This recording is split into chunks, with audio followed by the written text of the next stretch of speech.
Hello to everyone. I want to share an very important information with all of you. जैसा कि आप सभी जानते हैं कि कोरोना की वजह से पूरी दुनिया प्रभावित है और करोड़ों लोग इससे प्रभावित हो चुके हैं और लाखों लोगों की मौतें हो चुकी हैं। और WHO की गाइडलाइन के अनुसार किसी भी कोरोना पॉजिटिव का पोस्टमार्टम नहीं किया जाना चाहिए। और इटली के अंदर क्या हुआ कि एक कोरोना पॉजिटिव का पोस्टमार्टम किया गया जब उसकी डेथ हो गई और पता चला कि इसकी डेथ का जो मेन कारण है वो ब्लड के अंदर क्लॉट्स बन जाना।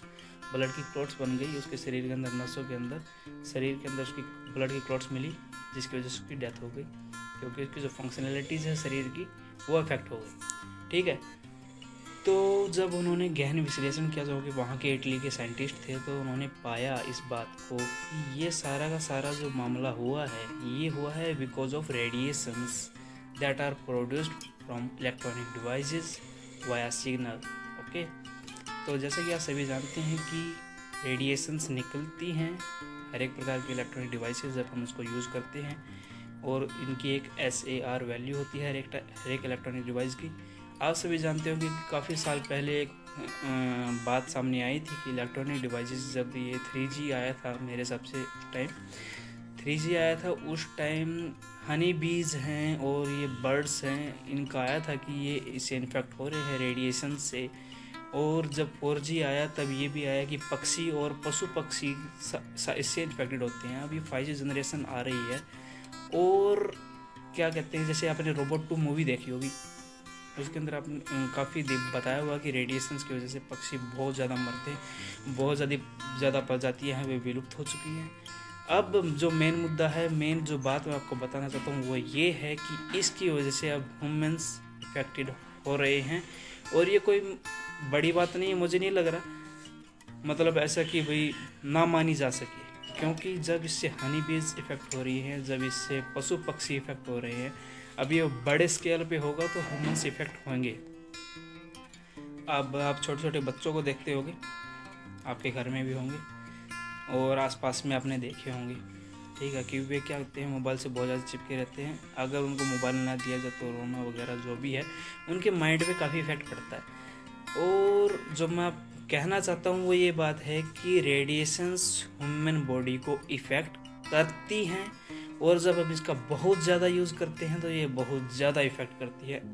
इसके अंदर एक आता है कि नींद निद्रा जिसे कहते हैं, और बहुत सारी परेशानियां हैं। इसको ये माइंड को बिल्कुल डैमेज कर देती है, बिल्कुल मतलब इसको ले जाती है इसकी तरफ, डैमेज करने की तरफ। बहुत ज़्यादा बीमारी हो जाती है। और इसका मेन जो है कि ये रेडिएशंस, आप कैसे इसको मान सकते हो, रेडिएशन को समझिए आप पहले। ठीक है, कि जब भी हम मोबाइल यूज़ करते हैं और जैसे हमने फेसबुक वगैरह या यूट्यूब है, इंस्टाग्राम है, व्हाट्सएप यूज़ करते हैं हम, तो क्या करता है कि जो सिग्नल होता है वो जाता है आपके रीजन के, जो जिस रीजन का जो टावर है उससे, जिसका टेलीकॉम कंपनी का जो टावर है, और उस रीजन में आपका मोबाइल आता है, उस पर जाएगा सिग्नल, फिर उससे जाएगा सीधा सैटेलाइट पे, सैटेलाइट से फिर सीधा जाएगा सर्वर पे, जहाँ पर आपने जो भी रिक्वेस्ट दी, जैसे कि मैंने कुछ गूगल मैसेज कर लिया, ठीक है, तो वो वहाँ पर जाएगा, फिर वहाँ से वो बैक सैटेलाइट पे आएगा, सैटेलाइट से फिर सीधा रीजन के आपके टावर पर, और फिर आपके मोबाइल पे। एक क्लिक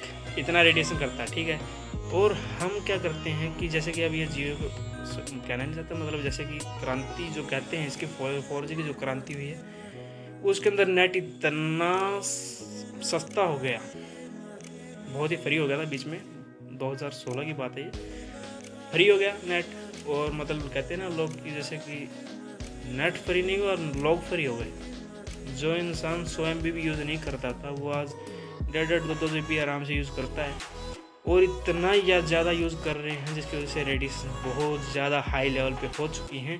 गाँव के अंदर कोरोना का जो संक्रमण है बहुत ही कम है, आप अगर देखो एक गौर करके। वैसे ये थोड़ी न मानने वाली बात है कि कोरोना उसका इफेक्ट हो, लेकिन रेडिएशन ज़रूर इफेक्ट करती है। तो हम क्या है, हमको कंट्रीब्यूट करना चाहिए हमारी सोसाइटी को, लेकिन हम क्या कंट्रीब्यूट कर रहे हैं, हम उनको रेडिएशन दे रहे हैं, और ये माइंड को इतना इफेक्ट कर देंगे कि मेरे हिसाब से ये एक प्रकार से अपंगता की ओर जा रहा है। तो आप सोसाइटी को योगदान दीजिए और कम से कम इलेक्ट्रॉनिक डिवाइस का यूज़ कीजिए। इलेक्ट्रॉनिक डिवाइस को हम यूज़ कर सकते हैं नेसेसिटी के लिए, जैसे हमें बहुत ज़्यादा ज़रूरत है उसकी, जैसे कोई फाइल वगैरह भेज, जो भी है वर्किंग है, ऑफिशियल वर्किंग्स है, जो भी है बहुत ज़रूरी है उसको कीजिए। एंटरटेनमेंट को इतने बड़े लेवल पे ना लेके जाइए आप कि उससे आप अपना मतलब आने वाले जनरेशन्स को बहुत ज़्यादा इफ़ेक्ट कर दें। ऐसी मतलब ऐसा पर्यावरण, ऐसा वातावरण क्रिएट कर दें कि उनको मतलब ना समझ पाएँ और मतलब बहुत ज़्यादा बीमारियाँ क्रिएट हो रही है बिना वजह के। टेक्नोलॉजी आई है, टेक्नोलॉजी के साथ में बीमारियाँ भी आ रही है। जब भी कोई चीज़ अच्छी आती है उसके साथ में उसके नकारात्मक प्रभाव भी होते हैं, तो हमें इनको भी देखना चाहिए, ठीक है। तो मैं एक प्रकार से कहता हूँ कि छोटी सी हम पहल करनी चाहिए कि हम जितना टाइम यूज़ कर रहे हैं उसके अंदर जो हम इलेक्ट्रॉनिक डिवाइसेस को यूज़ कर रहे हैं उसको मिनिमाइज कर दें।